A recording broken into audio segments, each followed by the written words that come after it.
Facebook live में आप लोगों का स्वागत है। आज की बातचीत का हम लोगों ने विषय रखा है तालिबान की नई रणनीति और भारत की असफल विदेश नीति।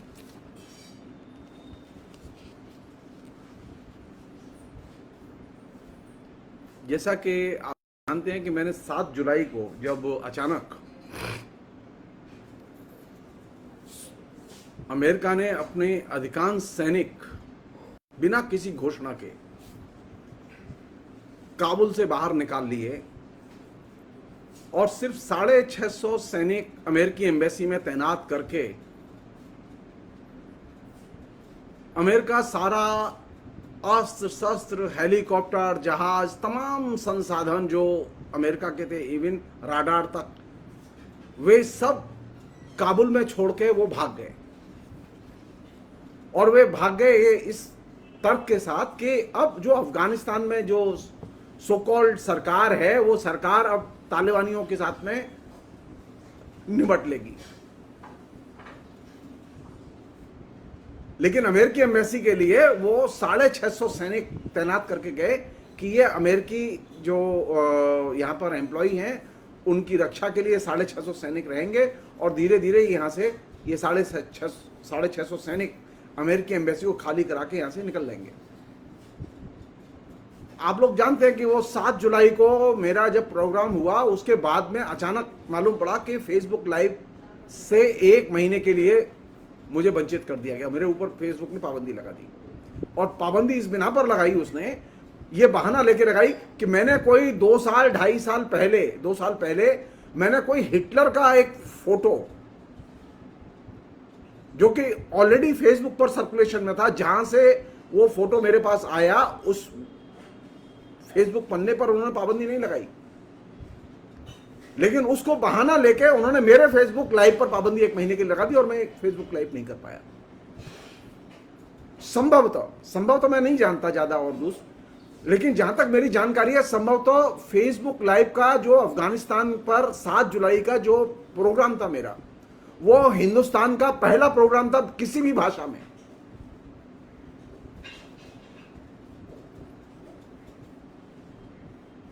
वो फेसबुक के पन्ने पर भी अवेलेबल है, वो आपके जो मेरा जो यूट्यूब चैनल है नया जमाना, उस पर भी अवेलेबल है, आप लोग देख सकते हैं।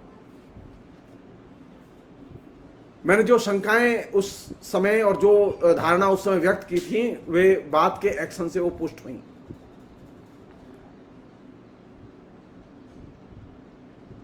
अब तालिबान पूरी तरह से अफगानिस्तान पर कब्जा कर चुके हैं। अब आयरनी देखिए, बहुत ही मजेदार आयरनी। सुरक्षा परिषद ने प्रस्ताव पास करके तालिबान को आतंकवादी घोषित किया हुआ है। तो जब तक तालिबान आतंकवादी की कैटेगरी से बाहर नहीं निकलते, कोई भी राष्ट्र उनके साथ में ऑफिशियली संबंध स्थापित नहीं कर सकता। और संयोग की बात है कि अभी सुरक्षा परिषद की अध्यक्षता भारत के हाथ में है। नरेंद्र मोदी का ये टेस्ट है। नरेंद्र मोदी के सामने ये बहुत बड़ी चुनौती है कि भारत सरकार का, भारत की जनता का तकरीबन 22,000 करोड़ रुपया अफगानिस्तान में इन्वेस्ट किया हुआ है।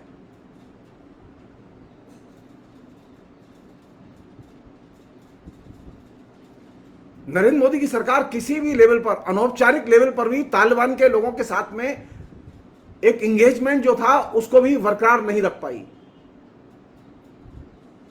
यह ऑन द रिकॉर्ड है कि तालिबान के साथ में एंगेजमेंट की प्रक्रिया बहुत लंबे समय से चल रही है। नरेंद्र मोदी के सत्ता में आने के पहले से चल रही है।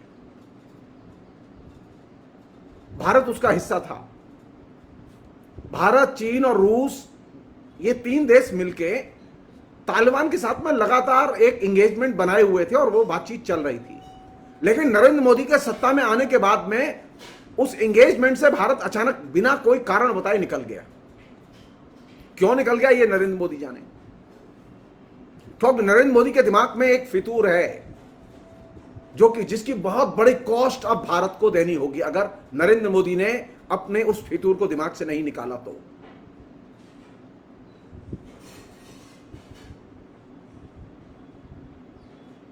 रूस अपने सारे मतभेद भुला के अभी भी एंगेजमेंट की स्थिति में है।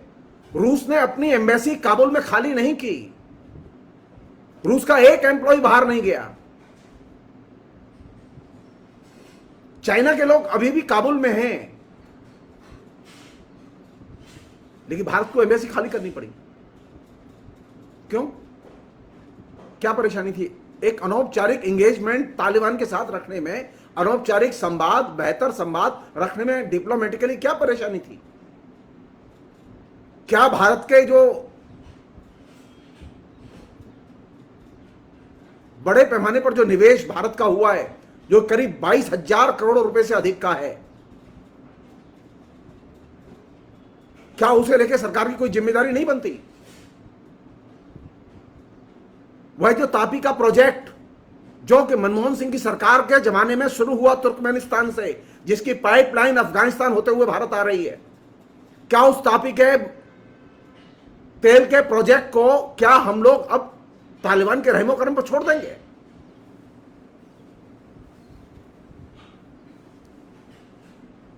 आप देश में तमाम किस्म के पृथकतावादियों से बात कर सकते हैं और एंगेजमेंट रख सकते हैं, यहां तक कि उनके साथ चुनाव लड़ सकते हैं। तालिबान के साथ में बातचीत करके और एंगेजमेंट रखने में क्या नुकसान है?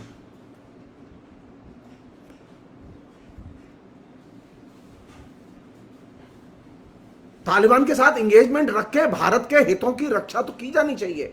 डिप्लोमेटिक तरीके से भारत को तालिबान के साथ में एक मधुर संवाद बनाना चाहिए।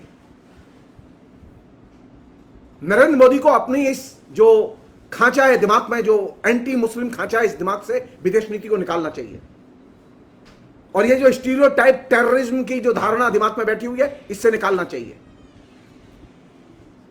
अगर हिंदुस्तान को एक बेहतर विश्व की तैयारी करनी है और एक बेहतर विश्व में अपना स्थान बड़ा बनाना है, तो उसे स्टीरियोटाइप ढंग से विदेश नीति नहीं चलाई जा सकती। और विदेश नीति को किसी राजनीतिक दल या राष्ट्रीय स्वयंसेवक संघ की नीति के मातहत नहीं किया जा सकता। मेरे लिए चिंता की बात है कि सोवियत संघ ने या रूस ने अपनी एम्बेसी खाली नहीं की, लेकिन भारत ने अपनी एम्बेसी खाली कर दी। तो ये बहुत बड़ा फेल्यूर है हमारा। हम इतना बड़ा इन्वेस्ट करने के बावजूद, अफगानिस्तान की जनता में इतनी बड़ी सेवा करने के बावजूद, हमको अपनी सारी की सारी दुकान बंद करनी पड़ी वहां से।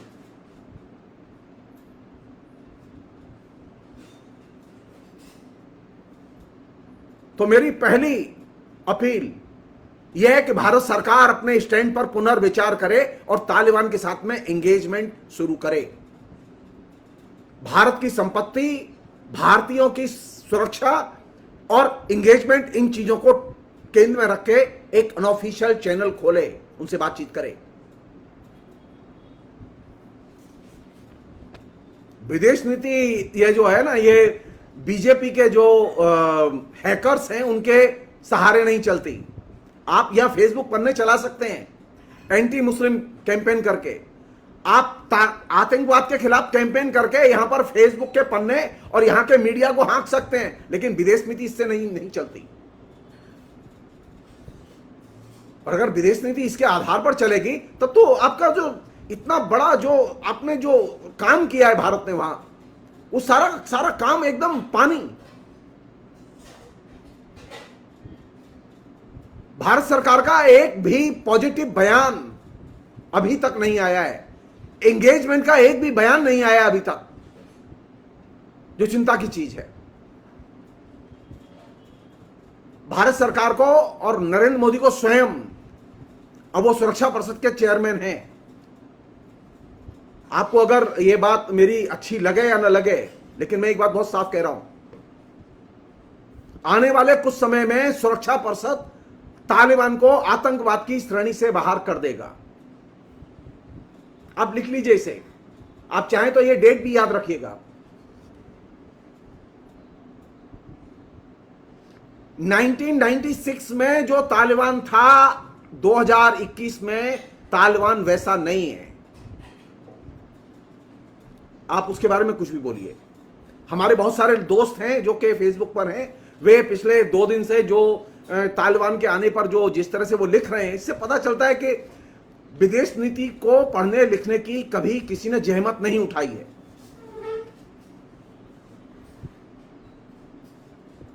कोई भी दुनिया का देश तालिबान के साथ में आज इस ग्राउंड पर बात नहीं कर रहा है कि वे टेररिस्ट हैं। भारत सरकार भी नहीं कर सकती। अफगानिस्तान एक संप्रभु राष्ट्र है और वह संप्रभु राष्ट्र में वे एक सरकार में जैसे भी है, वो भीड़ के जरिए, वे अपने ताकत के जरिए वो आए हैं। और वहां जो सो कॉल्ड इलेक्टेड गवर्नमेंट थी वो पॉपेट गवर्नमेंट थी, एक तरह से कठपुतली सरकार थी जो अमेरिका की थी। जिस सरकार के साथ में आप एंगेजमेंट किए हुए थे वो तो एकदम ऐसी सरकार थी जिसका कि राष्ट्रपति, जिसको जनता ने चुना, वो राष्ट्रपति जनता की संपत्ति को लूट के भाग गया देश से।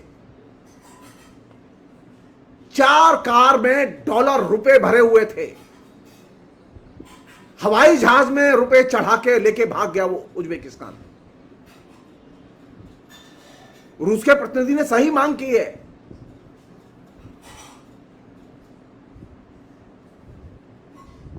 कि अफगानिस्तान का जो राष्ट्रपति भाग के गया उसको पकड़ के उसके ऊपर केस चलाया जाना चाहिए, जनता के साथ दगाबाजी करने के लिए और जनता का धन लूटने के लिए।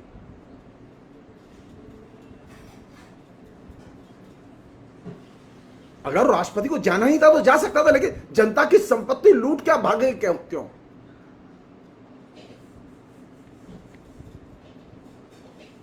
आप सरकार में थे, आपके पास में 3 लाख सैनिक थे, आपने आपको सरेंडर करना था, आप नेगोशिएट करके कह देते कि आप सरकार संभालिए, हम लोग जा रहे हैं, तो कम से कम लूटपाट तो नहीं होती।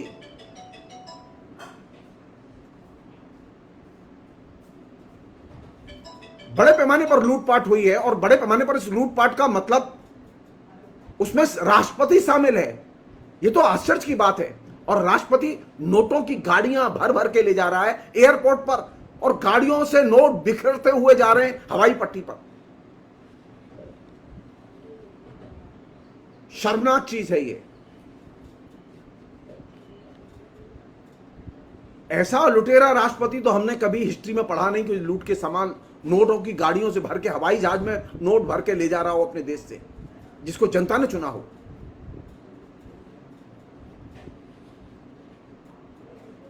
मैं ये नहीं कहूंगा कि वो नरेंद्र मोदी के दोस्त थे, मैं ये नहीं कहूंगा। वहां कोई भी हो सकता है, नरेंद्र मोदी उसको भी दोस्त बनाएंगे। मेरी पहली मांग यह है कि भारत सरकार भारत के इंटरेस्ट को सुरक्षित करने के लिए पहल करे।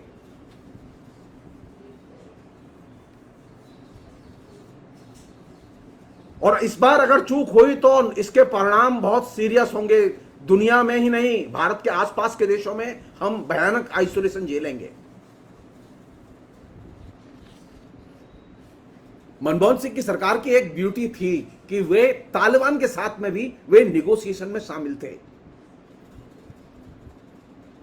उन्होंने कभी नहीं कहा, एक आध बार ये भी गए हैं, ऐसा नहीं कि नहीं गए, बात करने के लिए गए थे, लेकिन आपको एक एक एक एक कीप इन टच, संपर्क में रखना चाहिए, बातचीत करनी चाहिए, भारत के हितों को प्रिजर्व करना चाहिए। आपको ये इंश्योरेंस लेना चाहिए था कि भारत की एम्बेसी पर हमला नहीं होगा, भारत के लोग सुरक्षित रहेंगे, भारत के जो नागरिक हैं, जो हिंदू हैं, जो वहां रहते हैं, वे सुरक्षित रहेंगे, उन पर कोई हमला नहीं करेगा तालिबान। लेकिन आपने तो कोई एंगेजमेंट नहीं किया। यह विदेश नीति का सबसे बड़ा फेल्योर है। आप ठीक वैसे ही भागे जैसे कि अमेरिकी सैनिक भागे, जैसे कि अमेरिका के द्वारा जो पॉपेट गवर्नमेंट, जो कठपुतली सरकार बनाई गई थी, उसका राष्ट्रपति भागा और उसके 700 बड़े सैन्य अफसर भागे, जिनकी चर्चा मैं बाद में करूंगा मैं आपसे। यह सच है कि अफगानिस्तान एक ऐसे ग्रुप के हाथ में आ चुका है जिसका के आतंकवाद की लिस्ट में नाम है, जिसे हम तालिबान के नाम से जानते हैं। लेकिन विदेश नीति इस तरह से ब्लैक एंड व्हाइट में नहीं चलती। अफगानिस्तान की राजनीति भी इस तरह से ब्लैक एंड व्हाइट में नहीं चल रही थी। थोड़ा सा पीछे लेके चलता हूं मैं आपको, जिससे आपको सच्चाई का पता चले, क्योंकि हमारे बहुत सारे लोग जो कि एसएमएस कल्चर से ही बड़े हुए हैं और एसएमएस ज्ञान ही उनका महाज्ञान है, और फेसबुक पर जो हंगनी मुतनी है वही उसको वह खाते पीते हैं। विदेश नीति को पढ़ने, विदेश नीति में जो घट रहा है उसे जानने, उसमें तो उनकी कोई दिलचस्पी रही नहीं। दुर्भाग्य की बात है, इनमें तमाम वे लोग शामिल हैं जो कि कोई अच्छा पत्रकार है, कोई अच्छा जो है शिक्षक है, कोई अच्छा जो है प्रोफेसर है, और वे अज्ञानियों की तरह लिख रहे हैं।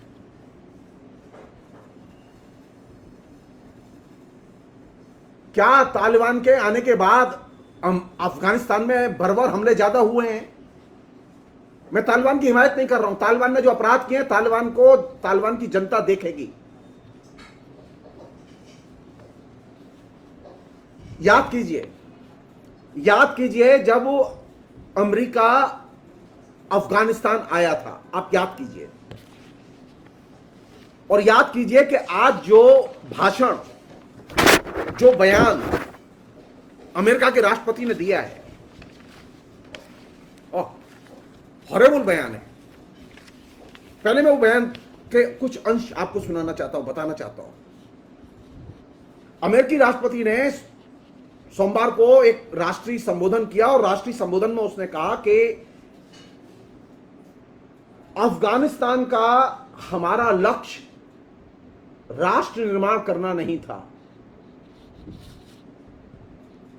और न ही केंद्रीकृत लोकतंत्र का निर्माण करना हमारा लक्ष्य था।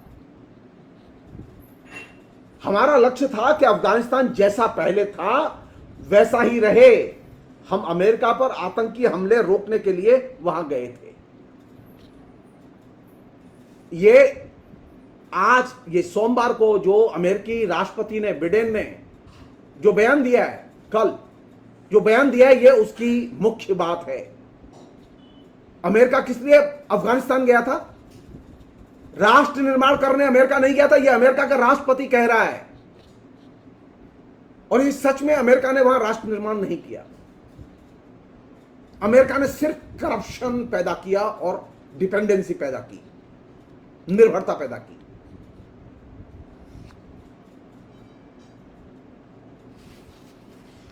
राष्ट्रपति बिडेन ने एक और बात कही, बहुत ही मजेदार बात कही। उन्होंने कहा कि अगर आगामी 20 साल हम अफगानिस्तान में और रहते, तब भी हम अफगानिस्तान में राष्ट्र निर्माण का काम नहीं कर सकते थे।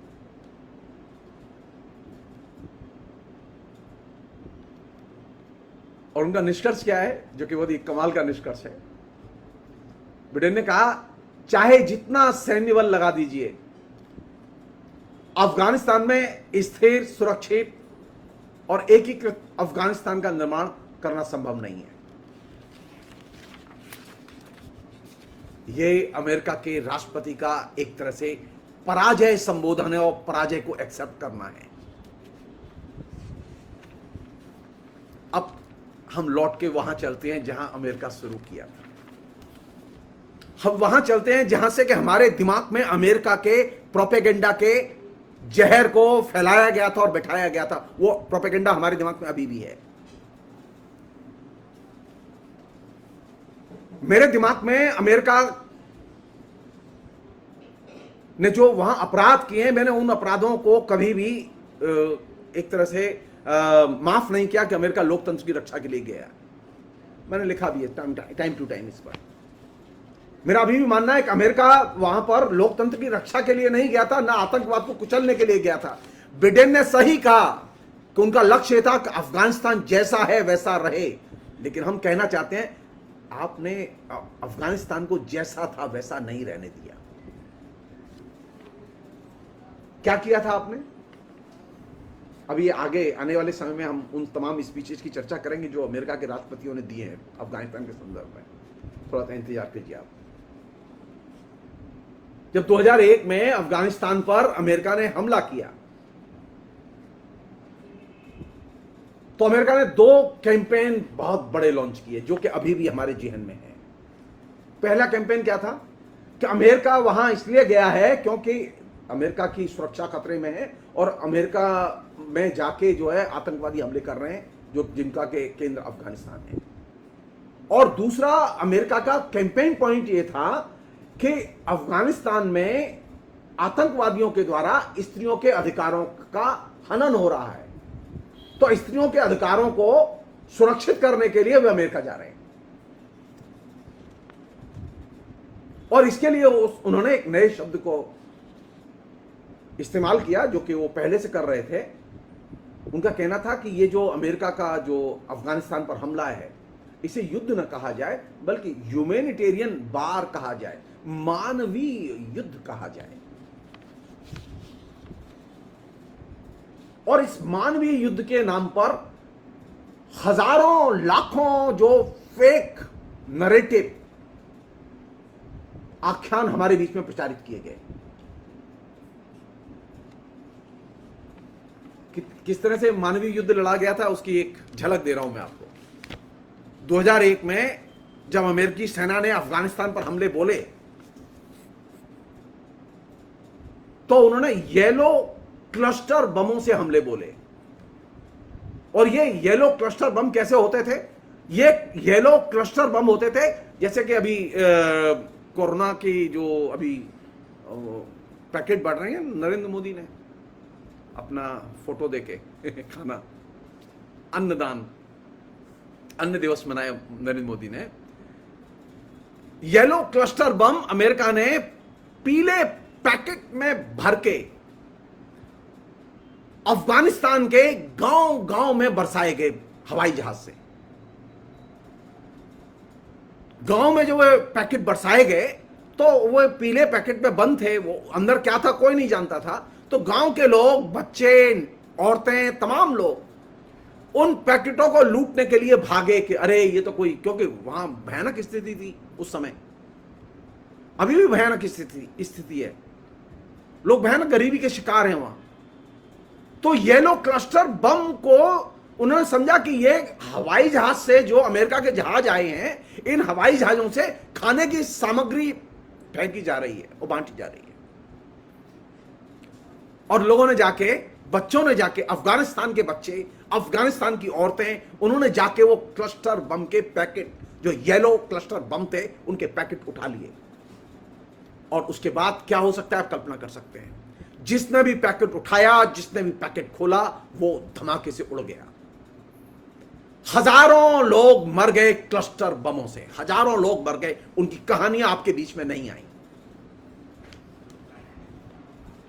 अमेरिका ने आज तक डिटेल्स नहीं बताए कि कितने लाख क्लस्टर बम उन्होंने अफगानिस्तान में बरसाए थे। और यह क्लस्टर बम वैसा ही बरसाए गए जैसा कि वियतनाम युद्ध के समय नापाम बम बरसाए गए थे।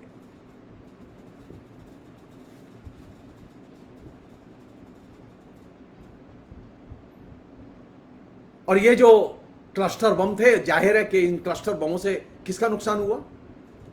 तालिबान मर गए। तालिबान तो नहीं मरे। अगर तालिबान मर गए होते तो फिर ये तालिबान पैदा कहां से हुए? अफगानिस्तान की निरीह जनता, औरतें, बच्चे, किसान, निरीह लोग मारे गए, निर्दोष लोग मारे गए, लाखों लोग मर गए, उसमें अपाहिज हो गए। हमारे पास कोई रिकॉर्ड नहीं है उसका। इसे कहा मानवीय युद्ध, आतंकवाद के खिलाफ ह्यूमैनिटेरियन वार।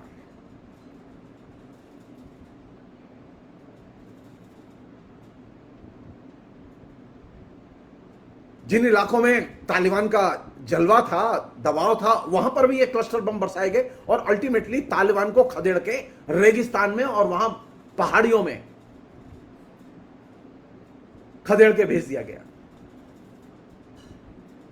उस जमाने में एक नॉर्दर्न अलायंस हुआ करता था, उस नॉर्दर्न अलायंस के लोगों ने भी मदद की अमेरिका की, और एक तरफ से नॉर्दर्न अलायंस और एक तरफ से अमेरिका, और इसकी वजह से रेगिस्तान और पहाड़ी कंदराओं में, गुफाओं में तालिबान को खदेड़ दिया गया। एक व्यक्ति हैं डेविड मैकब्राइट, जो कि ब्रिटिश सेना में मेजर थे, उन डेविड मैकब्राइट ने ये क्लस्टर बम और उसके बाद जो विभीषिका अमेरिकी सेना ने पैदा की वहां अफगानी जनता के बीच में, जीवन में, डेविड मैकब्राइट ने डॉक्यूमेंटेड ढंग से इसको लिपिबद्ध किया है। आप इंटरनेट पर जाइए, आपको ये चीजें मिल जाएंगी।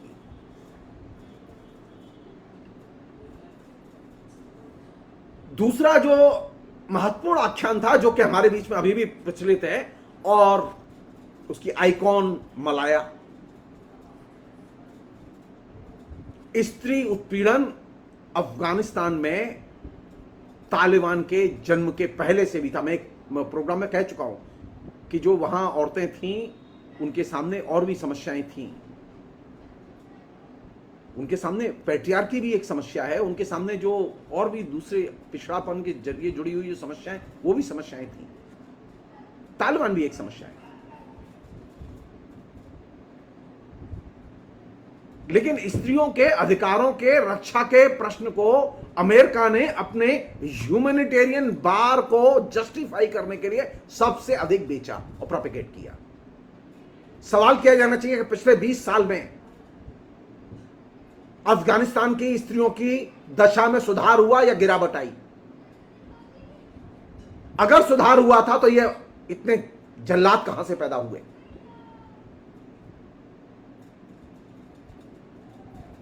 अचानक एक महीने के अंदर 4 लाख से अधिक अफगानी लोग शरणार्थी की तरह अपने अपने घरों को छोड़कर दूसरी जगह जा चुके हैं, और अभी शरणार्थियों की लाइन लगी हुई है। कितने लाख लोग शरणार्थी बनेंगे कोई नहीं जानता।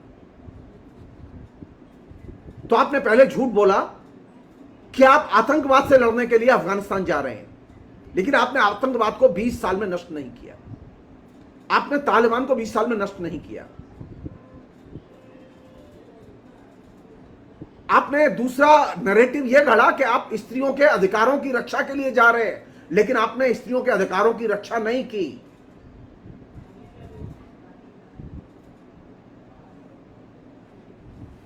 और तो और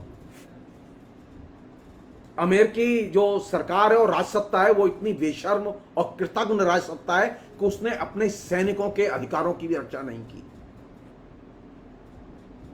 अमेरिका के जितने सैनिक अफगानिस्तान में तैनात थे, जो कि टाइम टू टाइम रद्दोबदल होती रहती थी,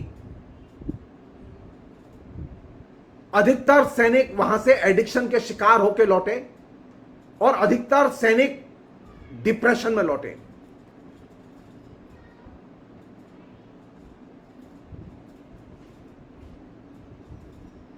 अमेरिका कम से कम अपने सैनिकों की तो रक्षा कर सकता था कि वहां वे सैनिक जब वे गए तो उनसे कहा गया कि वे आतंकवादियों से लड़ने जा रहे हैं, लेकिन अफगानिस्तान में जहां पर भी वे जाते थे वहां एक साधारण गरीब किस्म के लोग मिलते थे अफगानिस्तान के, जिनके ऊपर उनको हमले करने पड़ते थे। उनको आतंकवादी कहीं नहीं मिले, और जब वे शिविर में लौट कर आते थे तो उनका फ्रस्ट्रेशन देखने लायक होता था। और यही वजह थी कि अधिकतर अमेरिकी सैनिक डिप्रेशन के शिकार हुए, और अमेरिका ने अपने सैनिकों की रक्षा नहीं की, क्योंकि उसने अपने सैनिकों से झूठ बोला कि ये जो ह्यूमैनिटेरियन वार जो अफगानिस्तान में शुरू किया जा रहा है, यह आतंकवाद के खिलाफ है। यह नहीं कहा कि अफगानिस्तान की जनता के खिलाफ है। और वहां जब अमेरिकी सैनिकों ने देखा, जो अनुभव किया, उसके जरिए उन्हें यह पता चला कि यह ह्यूमैनिटेरियन वार नहीं है, बल्कि यह तो अफगानिस्तान की जनता के खिलाफ अमेरिका की खुली युद्ध की घोषणा है। तो तालिबान कहीं दिखाई नहीं देते थे, तालिबान गायब थे मैदान से, वो दूर चले गए थे। 3-3.5 लाख तालिबान के लड़ाके हैं, सैनिक हैं, और वे सारे के सारे लोग सुरक्षित जगहों पर थे। 20 साल में 200 तालिबान के सैनिक भी मारने में अमेरिका सफल नहीं हुआ, लेकिन हजारों निर्दोष अफगानियों की हत्या करने में उसे सफलता जरूर मिली। और यही वह जगह थी जहां से कि अमेरिकी सैनिक डिप्रेशन में चले गए। अमेरिकी सैनिकों को बहुत ही बुरी स्थिति में डाल दिया गया और वे लगातार ड्रग के एडिक्ट हो गए।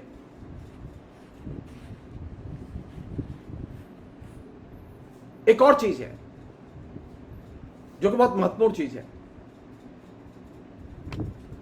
अमेरिका की अगर दिलचस्पी सचमुच में एक अच्छे अफगानिस्तान के निर्माण में थी, जैसा कि उसने शुरू में वायदा किया था, मुझे मौका मिला और वो स्पीच मिल गई मेरे कलेक्शन में, तो मैं जरूर आपके सामने रखूंगा कि 2001 में किस तरह की स्पीचेस जो है वो अमेरिकी राष्ट्रपति ने दी थी, तो आपको थोड़ा सा और मजा आएगा। बिडेन ने बहुत ईमानदारी से अपनी बात कह दी है, जो कि मैं बिडेन के प्रति मुझे थोड़ी सी एक अच्छी इमेज बनी है कि बिडेन ने ऑनेस्टली ये बात कही है कि हम वहां राष्ट्र निर्माण करने के लिए नहीं गए थे, अफगानिस्तान जैसा है वैसा ही रहे, हम इसके लिए गए थे। मैं सिर्फ उसमें एक चीज ऐड करना चाहता हूं, अमेरिका का राष्ट्रपति इस मामले में झूठ बोल रहा है। 2001 से अफगानिस्तान में हेरोइन और अफीम का उत्पादन लगातार बेशुमार बढ़ा है। अमेरिका ने बहुत सुनियोजित ढंग से, एक फ्यूडल सेमी फ्यूडल किस्म का अफगानिस्तान था, एक ऐसा अफगानिस्तान था जिसकी की चर्चा अलग से की जाएगी, लेकिन अमेरिका ने पिछले 20 साल में सुनियोजित ढंग से एक नशेड़ी राष्ट्र के तौर पर अफगानिस्तान को कन्वर्ट कर दिया, एक नार्कोटिक स्टेट के तौर पर अफगानिस्तान को डेवलप किया। और 2001 के बाद कंटिन्यूअसली पिछले 20 साल में हेरोइन और अफीम का जो उत्पादन है वो 3 गुना बढ़ा है, घटा नहीं है। तो हीरोइन और अफीम के खरीदार कौन है और तस्कर कौन है, बेचने वाले कौन है? आपको जान के आश्चर्य होगा, ये जो हामिद करजाई साहब थे, जो अमेरिका के समर्थन से वहां पर राष्ट्रपति बने थे, हामिद करजाई साहब का एक भाई है जो कि सबसे बड़ा नशेड़ी चीजों के माफिया नेटवर्क का मालिक है, जिसे हम लोग ड्रग माफिया कहते हैं, ड्रग लॉर्ड कहते हैं। और वह ऑफिशियली, हामिद करजाई का भाई ऑफिशियली सीआईए के लिए काम करता था। और हमारे यहां हामिद करजाई राष्ट्रपति की तरह आते थे और राष्ट्रपति की तरह जाते थे, और राष्ट्रपति का भाई अफीम और हीरोइन के उत्पादन पर उत्पादन बढ़ा रहा है और वह सीआईए के हाथों सारी दुनिया में बेच रहा है।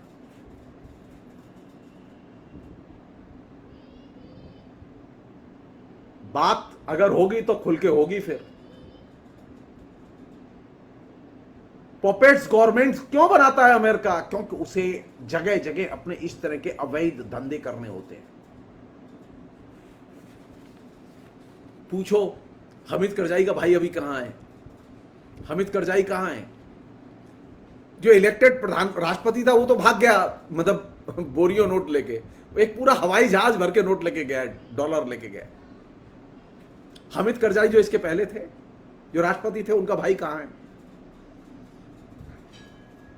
तो अमेरिका वहां गया जरूर, उसने 2 नारे जरूर दिए कि वह आतंकवाद के खिलाफ लड़ने जा रहे हैं और स्त्रियों के अधिकारों की रक्षा करने के लिए जा रहे हैं, लेकिन एक्चुअल में उन्होंने इसके उलट किया। उन्होंने क्लस्टर बम बरसाए जिससे कि सैकड़ों हजारों परिवार नष्ट हुए।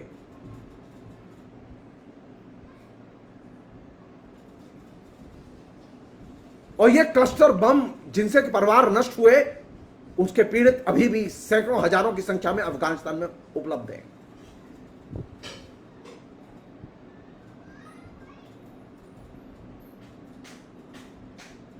और हेरोइन और अफीम की तस्करी का जो पैमाना है और उसका पैसा है, सारे लोग जानते हैं कि उस पूरे के पूरे नेटवर्क को, यानी टेररिस्ट नारकोटिक्स नेक्सस के नेटवर्क को सीआईए ऑपरेट करता रहा है। और सीआईए ने यह काम लैटिन अमेरिका में बहुत इफेक्टिवली इस मॉडल को इंप्लीमेंट किया, और उस मॉडल को उन्होंने अब अफगानिस्तान में यह ह्यूमैनिटेरियन वार की आड़ में इंप्लीमेंट किया। सब लोग जानते हैं कि दिल्ली में जो लगातार जो नशे की वस्तुएं आती हैं, नशीले पदार्थ आते हैं, हेरोइन और अफीम आती है, पंजाब में जो हीरोइन और अफीम आती है, कश्मीर में जो हीरोइन और अफीम आती है, वो कहां से आती है? वो अफगानिस्तान से आती है।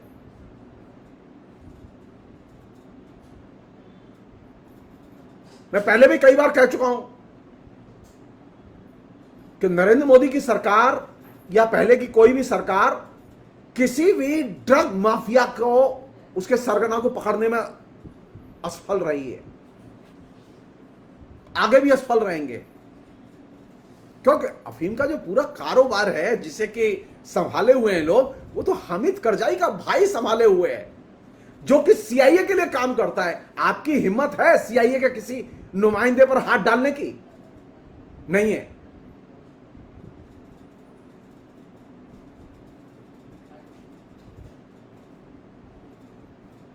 बदनाम कौन किया जा रहा है? अफगानिस्तान और अफगानिस्तान की जनता।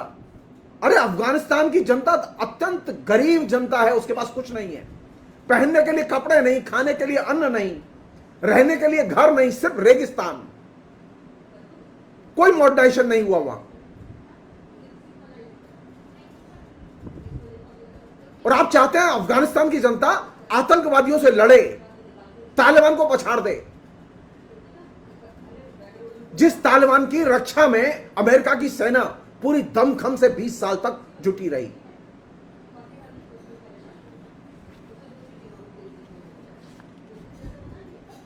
एक और चीज, ये जो अफीम और हेरोइन की जो बड़े पैमाने पर जो प्रोडक्शन अफगानिस्तान में बढ़ा, उसका असर भारत पर तो हुआ ही। भारत में नशे की लत तेजी से बढ़ी, लेकिन इसका सबसे ज्यादा दुष्प्रभाव हुआ अमेरिका में। अमेरिकी जनता में एकदम महासंक्रमण की तरह ये जो नशे की लत है, हेरोइन, marijuana, अफीम, इसकी जो लत है वो बड़े पैमाने पर फैल चुकी है। ये अमेरिका का एक ऐसा मॉडल था कि अमेरिका हेरोइन, अफीम की खेती के उत्पादन के जरिए अपनी जनता के खिलाफ युद्ध की घोषणा कर रहा था, वहां अफगानिस्तान की जनता के खिलाफ युद्ध की घोषणा कर रहा था, और दुनिया के बाकी देशों की जनता के खिलाफ युद्ध की घोषणा कर रहा था कि आप अफीम खाओ और मस्त रहो। आज दुनिया के देशों में अमेरिका सबसे महत्वपूर्ण देश है जहां के एक बड़ी संख्या नशे की लत की शिकार हो चुकी है। और production centre Afghanistan, led by Hamid Karzai का भाई।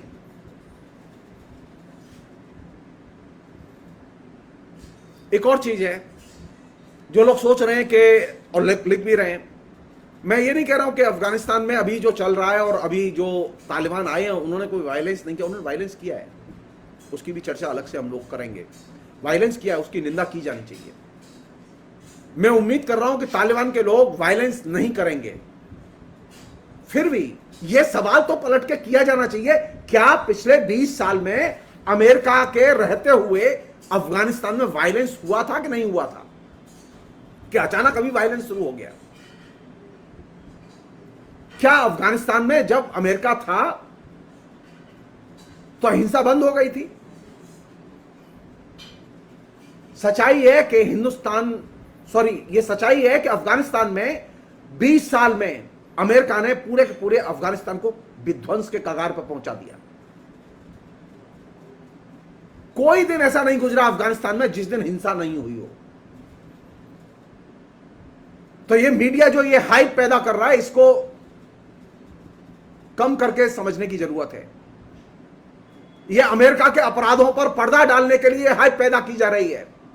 अमेरिका जब 20 साल तक वहां रहा तो वहां डेली वायलेंस की घटनाएं होती थी, जिनको कि आप कभी न देखते थे, न सुनते थे, न आपका मीडिया रिपोर्ट करता था। अभी जितने विजुअल्स दिखाए जा रहे हैं, ये विजुअल्स कुछ नहीं है। आप कल्पना कीजिए क्लस्टर बम की, आप कल्पना कीजिए पिछले 20 साल में किस तरह के हमले अमेरिकी सेना ने अफगानिस्तान में किए हैं।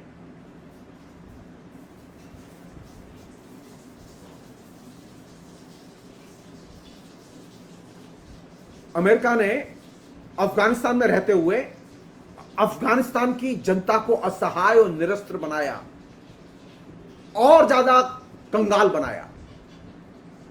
तालिबान मजबूत हुए, अलकायदा के लोग मजबूत हुए, वो कमजोर नहीं हुए, लेकिन अफगानिस्तान की जनता कमजोर हुई। अमेरिका अगर सचमुच में अलकायदा के खिलाफ में इतना ही गंभीर है, आतंकवाद के खिलाफ में इतना ही गंभीर है, तो अमेरिका से पूछा जाना चाहिए सीरिया में क्या था भाई? सीरिया में आपने इस्लामिक स्टेट ऑर्गेनाइजेशन को क्यों खड़ा किया? अलकायदा को क्यों खड़ा किया? एक शांतिपूर्ण राष्ट्र को क्यों आपने नष्ट किया? एक और चीज जो कि अलग से एक पूरे एपिसोड की डिमांड करती है, वो ये कि लीबिया में आपने पूरे के पूरे इस तरह के तालिबानियों को ही, अलकायदा जैसे संगठनों को ही, आतंकी संगठनों के जरिए ही आपने कुचलने के लिए वह हस्तक्षेप किया, नाटो की सेनाओं ने हस्तक्षेप किया और अंत में वहां पर आतंकवादियों को लीबिया सौंप कर चले आए। और ठीक वही लीबिया का मॉडल अफगानिस्तान में इंप्लीमेंट किया गया है। ह्यूमैनिटेरियन वार के नाम पर आपने अफगानिस्तान में हस्तक्षेप किया और अब आप अफगानिस्तान को तालिबान के हवाले वैसे ही कराए जैसे कि आज लीबिया आतंकवादियों के हवाले है।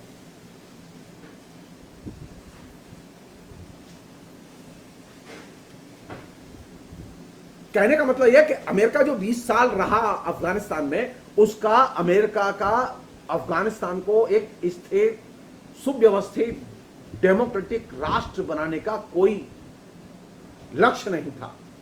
उसका आतंकवाद को नष्ट करने का भी कोई लक्ष्य नहीं था। हां, जो अब नई चीज पैदा हुई है जो कि बहुत ही इंटरेस्टिंग है, अब देखना है कि वो किस दिशा में जाती है। नई चीज ये है कि भारत तो अब पहले जैसे कहा मैंने आपसे कि मनमोहन सिंह के टाइम में कम से कम भारत एक एंगेजमेंट में शामिल था तालिबान के साथ में। इवन मोदी की गवर्नमेंट आने के बाद आज मैं भी एक दो एंगेजमेंट मीटिंग में भारत सरकार का प्रतिनिधि गए, लेकिन बाद में वो विड्रॉ कर लिए गए और तालिबानियों के साथ में एंगेजमेंट में सिर्फ 2 राष्ट्र रह गए, रूस और चीन। और इस बीच में चीन ने तेजी से बड़ा काम किया। हमारी जो जिसे कहेंगे कूटनीति की, विदेश नीति की सबसे बड़ी असफलता बता रहा हूं मैं आपको। उसने पहला बड़ा काम यह किया कि उसने आजाद कश्मीर तक अपनी चीन से सड़कों का जाल फैला दिया और अपना पैसा निवेश का दायरा अब आजाद कश्मीर को बना लिया। अब वहां डेवलपमेंट आजाद कश्मीर में कौन करेगा? चीन करेगा। दूसरा जो महत्वपूर्ण, ये जो तालिबान के साथ एंगेजमेंट के जरिए जो काम हुआ वो ये कि चीन ने बहुत सीरियसली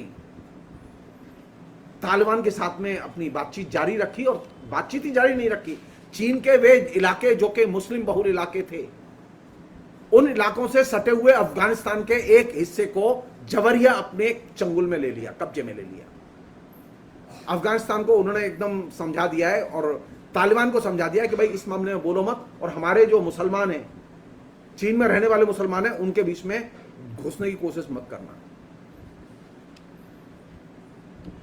ये जो उल्गुर माइनॉरिटीज के जो लोग जो मुस्लिम के तौर पर जाने जाते हैं, उनके बारे में तालिबान को बाकायदा कन्विंस कर दिया गया कि आप उनसे कोई संबंध नहीं रखेंगे। और जो जिंगजियांग प्रांत से जुड़ी हुई सीमा थी अफगानिस्तान की, उसका एक अच्छा खासा हिस्सा अफगानिस्तान का वो जबरिया चीन के अभी पोजीशन में उनकी पेट्रोलिंग का हिस्सा है। दूसरी चीज जो घटित हुई वो बहुत ही इंटरेस्टिंग चीज घटित हुई, वो ये कि जुलाई के लास्ट में, जुलाई के आखिरी सप्ताह में चीन के विदेश मंत्री ने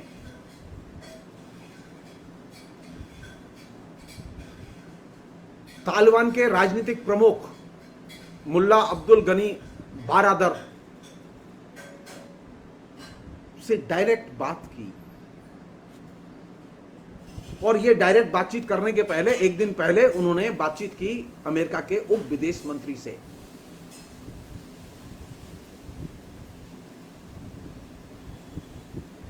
और इसमें उन्होंने सिर्फ 2 ही बात कही जो कि बहुत ही शानदार, बहुत ही अच्छी चीज थी।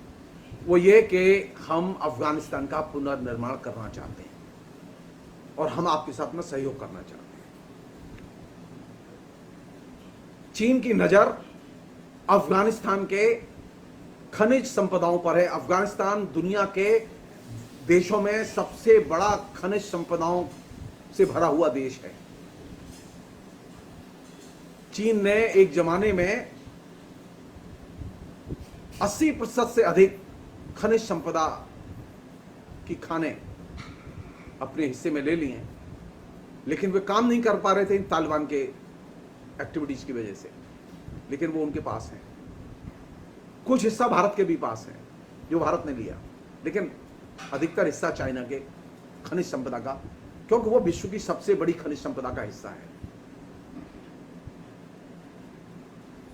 क्योंकि चाइना ये चीज भांप गया कि अब अलकायदा को, तालिबान को आने से अब कोई रोक नहीं सकता, तो उन्होंने इनिशिएटिव लेके विदेश मंत्री के साथ में, उनके जो राजनीतिक प्रमुख था तालिबान का, उसके साथ में उन्होंने बाकायदा ऑफिशियल मीटिंग की, उसके डिटेल्स वर्कआउट किए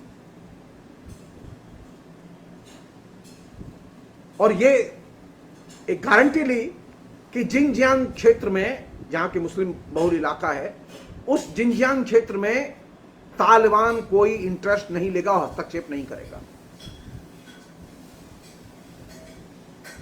हमारा कहना यह है कि भारत ऐसा क्यों नहीं कर पाया कि वो ऐसा एंगेजमेंट करता कि अब तालिबान अगर आते हैं सत्ता में तो वे भारत में इंटरेस्ट नहीं लेंगे, वे कश्मीर में इंटरेस्ट नहीं लेंगे, वे भारत की जो निवेश है अफगानिस्तान में उसको वो सुरक्षित रखेंगे। भारत ये क्यों नहीं वर्कआउट कर पाया? और यहीं पर विदेश नीति की सबसे बड़ी असफलता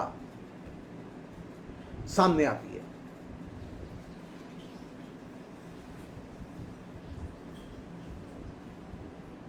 दूसरी चीज जिस पर के कायदे से हमें विचार करना चाहिए और गौर करना चाहिए वो ये कि अमेरिका, ये जो अभी जो जितनी भी इमेजेस आई हैं टेलीविजन के जरिए, अखबारों के जरिए अफगानिस्तान की जो इमेजेस आ रही हैं, ये सारी की सारी इमेज कौन सा मैसेज कम्युनिकेट करती हैं?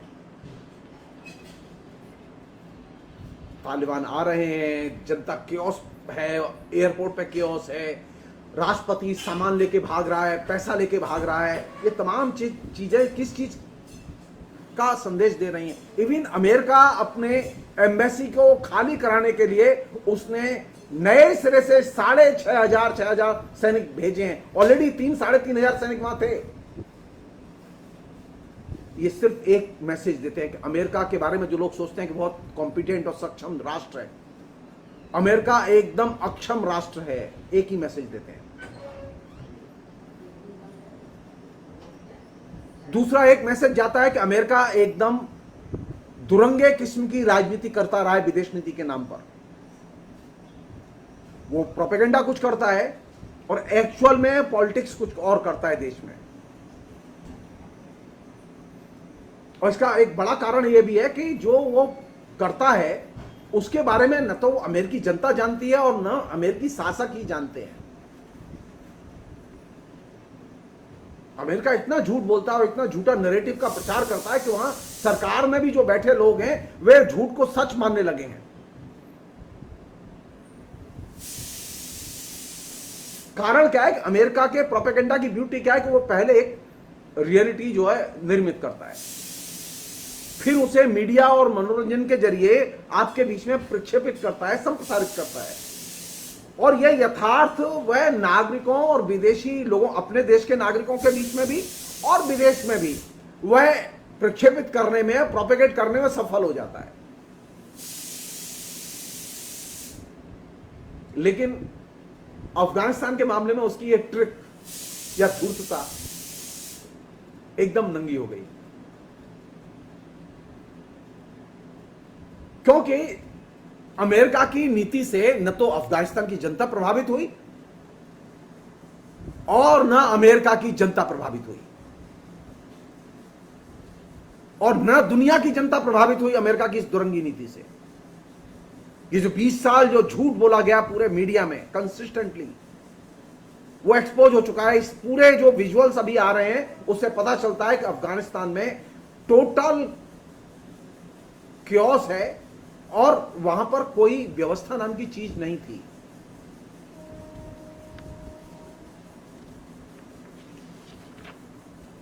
अब इसमें एक जो एंगल है जो कि बहुत ही इंपॉर्टेंट एंगल है, जिस पर कि आखिर में बात कह के मैं ये बात खत्म करूंगा, वो यह कि अफगानिस्तान में अभी एक, जैसा कि शुरू में मैंने कहा था कि अफगानिस्तान में तालिबान अभी आतंकवाद की लिस्ट में है। वो सुरक्षा परिषद ने उनको आतंकवाद की लिस्ट में डाला हुआ है, आतंकवादी संगठन घोषित किया हुआ है। तो रूस और चीन उनके साथ में जो भी कुछ बातचीत कर रहे हैं वो अनऑफिशियली सारी बातचीत कर रहे हैं और वो प्रोपेगेट भी हो रही है।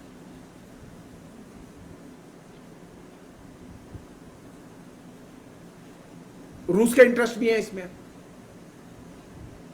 रूस और चीन ने विदेश नीति के तौर पर दो बड़े मैसेज दिए हैं और वो महत्वपूर्ण मैसेज हैं। वो पहली चीज ये कि ये जो दुनिया भर में जो अमेरिकी वर्चस्व की जो दुंदुभी बजाई गई थी, जो जयघोष किया गया था, सारी दुनिया से अब अमेरिका का वर्चस्व टूट रहा है।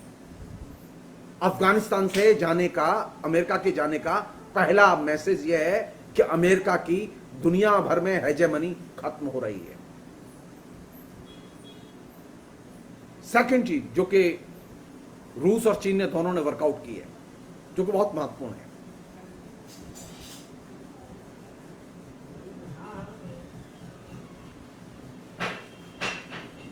वो ये कि रूस और चीन के हित या वहां सामान्य जो जनता है, अफगानिस्तान की जनता, उसकी सुरक्षा को सुनिश्चित किया जाए। तालिबान की सरकार, वे इंतजार कर रहे हैं कि तालिबान की सरकार अफगानिस्तान की जनता पर जुल्म न करे।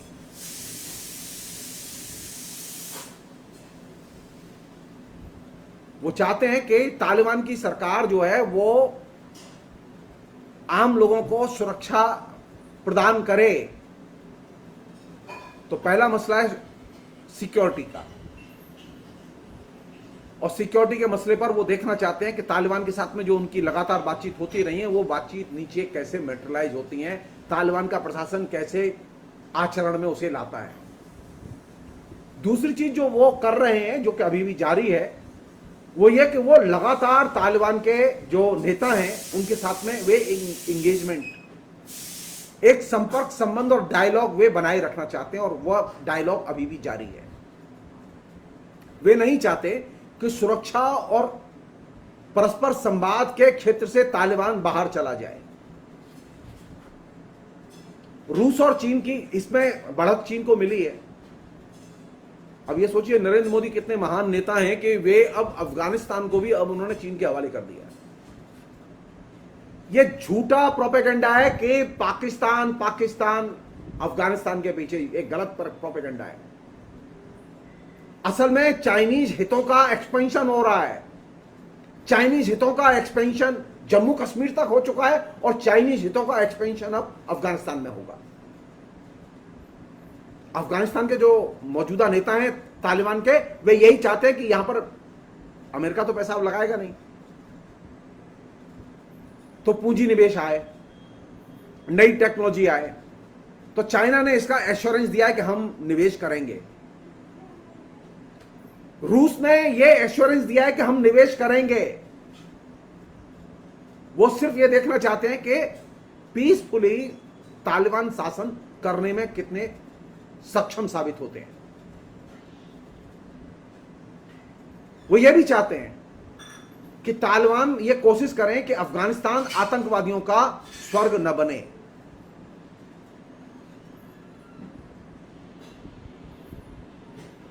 आतंकवादियों का स्वर्ग अगर अफगानिस्तान बनता है तो निश्चित तौर पर मुश्किलें होंगी, सबके लिए होंगी, सारी दुनिया के लिए होंगी।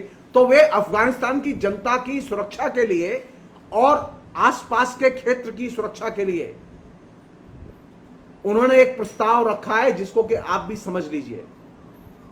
वे चाहते हैं कि संघाई कॉरपोरेशन जो है वो इस क्षेत्र की सुरक्षा की जिम्मेदारी ले।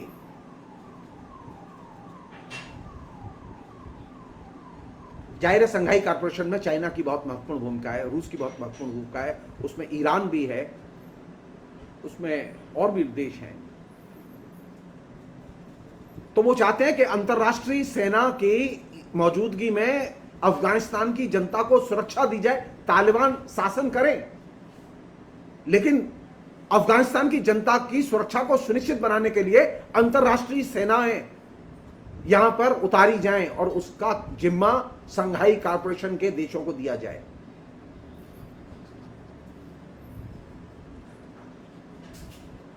एक और चीज है जो कि बहुत ही इंटरेस्टिंग चीज है, वो ये कि पुतिन के जो प्रतिनिधि हैं सोवियत संघ के और रूस के प्रतिनिधि ने एक बहुत महत्वपूर्ण बात कही कि ये जो लगातार जो इस बीच में घटता रहा है, उसमें उन्होंने एक बहुत बड़ा सीरियस स्टेटमेंट दिया जो कि इंटरव्यू के तौर पर टीवी पर आया है,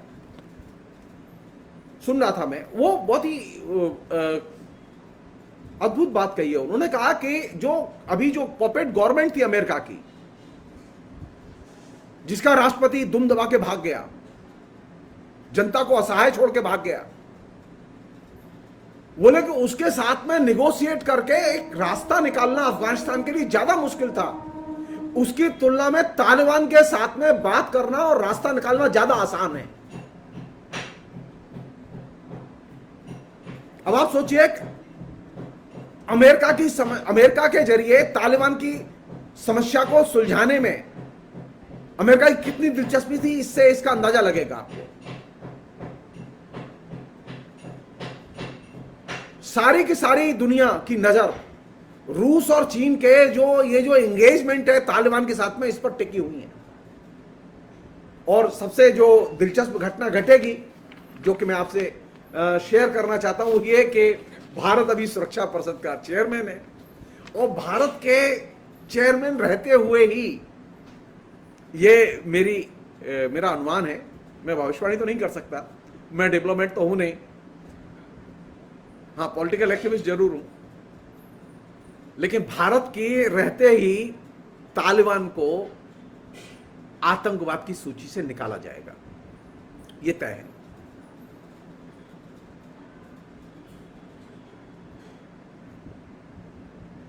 और अगर संघाई कॉरपोरेशन नाम का ऑर्गेनाइजेशन अगर अफगानिस्तान की सुरक्षा की जिम्मेदारी लेता है, तो फिर पूरा का पूरा जो है पॉलिटिकल नैरेटिव ही अलग होगा अफगानिस्तान का। आप तय मान लीजिए, मैं अफगानिस्तान में ये जो घटनाक्रम है, इसे मैं एक सिर्फ तालिबान की आतंकवादी अपसर्ज के तौर पर नहीं देख रहा,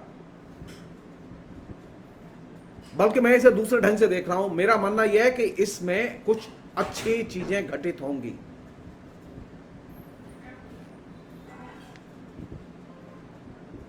अगर चीन इसमें इंटरेस्टेड है और चीन के साथ में और रूस के साथ में उनके बेहतर संबंध हैं, तो अफगानिस्तान में बड़े पैमाने पर पूंजी निवेश होगा। अफगानिस्तान के इंडस्ट्रियलाइजेशन की शुरुआत होगी, और वह चीज अफगानिस्तान का चरित्र और चेहरा दोनों बदल देगी। और वह चीज अफगानिस्तान के साथ में ये जो आतंकवाद का जो रूप नक्की किया गया है, जो कि अमेरिका की पैदाइश है, डिप्लोमेटिकली रूस और चीन ने दोनों ने मिलकर अगर यह काम किया, तो डेफिनेटली यह चेहरा भी बदल जाएगा। और उसका साइन दिखाई दे रहा है कि सोवियत संघ ने अपना दूतावास खाली नहीं किया। सोवियत संघ के दूतावास की सुरक्षा की जिम्मेदारी जो वहां के सरकारी गार्ड थे, वो जब चले गए तो तालिबान के सुरक्षा गार्डों ने संभाल ली, और वो बेहतर ढंग से कर रहे हैं। वहां कभी कहीं कोई घटना नहीं घटी है, कोई चीज दुर्घटना ऐसी नहीं घटी है जिससे कहा जाए कि, क्योंकि सोवियत संघ ने कोई अपना आदमी वहां से निकाला नहीं है। और ये जो वीर लोग जो पैदा किए थे अमेरिका ने, एक सूचना खाली शेयर कर रहा हूं मैं आपसे और वो खत्म करूंगा ये बातचीत। वो ये कि उज्बेकिस्तान में तकरीबन 26 मिलिट्री जहाज और हेलीकॉप्टर लैंड अप किए हैं इस बीच में। 46 इसमें 22 आर्मी के बड़े जहाज, हवाई जहाज, और 24 आर्मी के हेलीकॉप्टर शामिल हैं। इनमें तकरीबन 700 से अधिक अफगानी सैनिक और अफसर उज्बेकिस्तान में दाखिल हुए बिना परमिशन के। इसके अलावा सैकड़ों लोग पैदल चल के, उसमें अफगानिस्तान के सैनिक भी हैं, उनमें नागरिक भी हैं, पैदल चल के वे उज्बेकिस्तान पहुंचे हैं। इनमें अभी संख्या आई है तकरीबन 160 के करीब लोगों की, यह संख्या बढ़ सकती है। तो अब मुझे ये लगता है वो ये कि अफगानिस्तान का जो नया मैसेज है वो ये नहीं है कि अफगानिस्तान में तालिबान आ रहे हैं। अफगानिस्तान का नया मैसेज यह है कि अफगानिस्तान में अमेरिका हार गया है। अफगानिस्तान का नया मैसेज यह है कि अमेरिका की दुनिया से हेजेमनी खत्म हो रही है। अफगानिस्तान का नया मैसेज यह है कि अफगानिस्तान में नए किस्म की कल्चर और नए किस्म के शासन की शुरुआत होगी और तालिबान अपने आचरण में परिवर्तन करेंगे। यह समय की मांग है, यह दबाव है उनके ऊपर। वो जानते हैं कि अगर वो ऐसा नहीं करेंगे तो वे भविष्य में बचेंगे नहीं। यह उनके लिए लास्ट चांस है। मैं अंत में नरेंद्र मोदी सरकार से अनुरोध करना चाहता हूं कि वे स्वयं अपने को, अपने ये जो एंटी मुस्लिम, एंटी टेररिज्म वाला जो अमरीकी जो मवाद है जो दिमाग में बैठा हुआ है, उससे बाहर निकालें।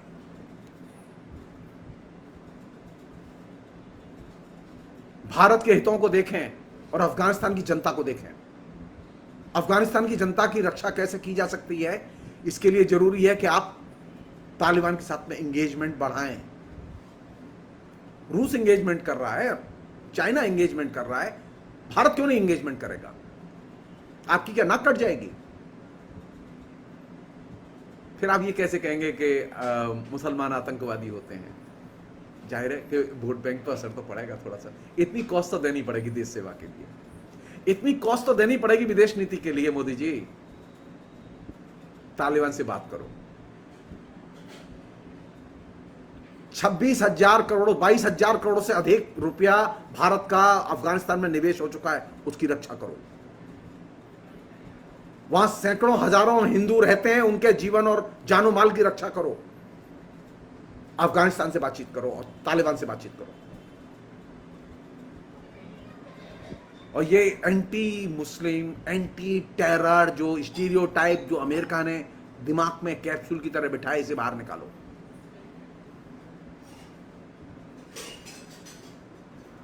नए अफगानिस्तान की शुरुआत हो चुकी है। आप इंतजार कीजिए, हम लोग इसी फेसबुक लाइव में प्रोग्राम करेंगे। मैं नई आशा की किरण देख रहा हूं। जो लोग थोड़ा सा मतलब इंटरेस्टेड लोग हैं, उनके लिए मैं एक सूचना दूं कि 1957 में जिस साल मेरा जन्म हुआ था, 1957 में एक फिल्म अफगानिस्तान नाम से सोवियत संघ ने बनाई थी और बहुत ही फैंटेसी भरी फिल्म थी और उसमें एक नए किस्म के अफगानिस्तान की परिकल्पना की गई थी। वैसे वो फिल्म कोल्ड वॉर के पीरियड में प्रोपेगेंडा के लिए ही बनाई गई थी, लेकिन ये एक वास्तविकता है कि अब वो प्रोपेगेंडा का टाइम फिर सोवियत संघ की जगह रूस केंद्र में आ गया है, चीन केंद्र में आ गया है। और अब भारतीय उपमहाद्वीप में किसकी हेजेमनी चलेगी? विदेश नीति में, जमीनी राजनीति में अमेरिका की हेजेमनी नहीं चलेगी। अमेरिका का वर्चस्व नहीं चलेगा। अमेरिका के जो मोहरे हैं उनका वर्चस्व नहीं चलेगा, क्योंकि अमेरिका का वर्चस्व का ये आखिरी पॉइंट था अफगानिस्तान, और वहां से अमेरिका भाग चुका है। और ये अमेरिका की पराजय का समय है। आप तालिबान को मत देखिए, आप अमेरिका की पराजय को देखिए। और आप देखिए कि अमेरिका ने अपनी देश की जनता के साथ में कैसे झूठ बोला और गद्दारी की। और तकरीबन 900 यानी कई ट्रिलियन डॉलर, जैसा कि लोग कह रहे हैं, उन्होंने खर्च किया इस पर। मात्र 26 बिलियन डॉलर से आप पूरे दुनिया का कोरोना का वैक्सीनेशन कर सकते थे, लेकिन आपने सिर्फ अकेले अफगानिस्तान में 970 बिलियन डॉलर से अधिक खर्च किया और शेष में बैक टू स्क्वायर वन। तो प्लीज अफगानिस्तान की जो छवियां और इमेजेस आ रही हैं, उन इमेजेस को थोड़ा सा विदेश नीति के पर्सपेक्टिव से देखें और पढ़ें और धैर्य से काम लें। चीजें अभी और बदलेंगी, हम और बहुत सारी नई चीज लेकर आपके बीच में आएंगे। बहुत बहुत शुक्रिया, थैंक यू।